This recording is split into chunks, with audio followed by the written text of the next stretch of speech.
everybody, welcome back to Sticky Floor Friday, the internet movie show that almost rented that movie Leaves of Grass starring Ed Norton, but then I saw the DVD box art and changed my mind. Ugh. Looks like they took the background from 40-Year-Old Virgin, then photoshopped Ed Norton's head onto the bodies of a random businessman and a crossbow enthusiast. It's even worse when you compare it to the theatrical poster. Wow, look at that thing. That is sweet. How do we go from that to freaking Sasquatch game? Terrible. Alright, let's start with a confession. I am not the biggest Jackass fan. I'm sorry.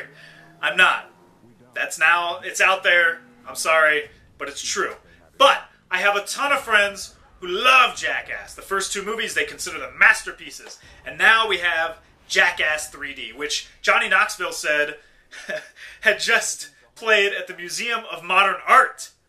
That's insane! Jackass at the Museum of Modern Art.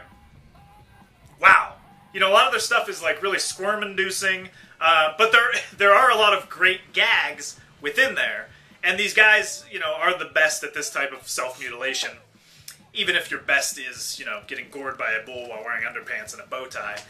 I'm going to recommend this movie, not for myself, because I'm probably not going to go see it, but basically because you're not going into Jackass 3D not knowing what you're expecting. It's not like there's a grandma who's like looking at the showtimes and saying like, "Oh, Wilford, we should see that Jackass movie. That sounds interesting, and it's in 3D.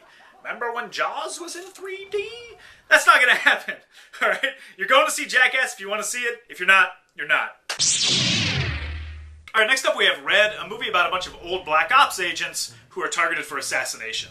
So think of it as like a geriatric version of The Losers, which, if you haven't seen, by the way, don't waste your time. Terrible, soulless film. But Red is based on a graphic novel, and Red stands for Retired, Extremely Dangerous, and stars a bunch of old people and Bruce Willis, who apparently is totally super old now. I had no idea that we were calling Bruce Willis an old guy, but there you go. It's also got Morgan Freeman, Helen Mirren, John freaking Malkovich, and Ernest Borgnine. And I think the problem I'm having with this movie is that I don't know who it was made for. It's like young kids aren't going to care about all these people in this movie. And old people, as we just found out, can't even pronounce Jackass correctly. So why would they care about a bunch of old people with guns? It's like, do you really want to see these legends just mowing people down? I don't know, it's kind of like if Brett Favre sends you a sexy text.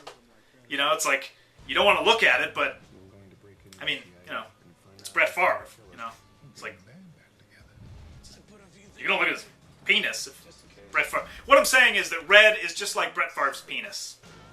Alright, 3 questions. Number 1, are you a Jackass fan? Number 2, who was Red made for? And number 3, Brett Favre just sent you a sexual text. Would you read it?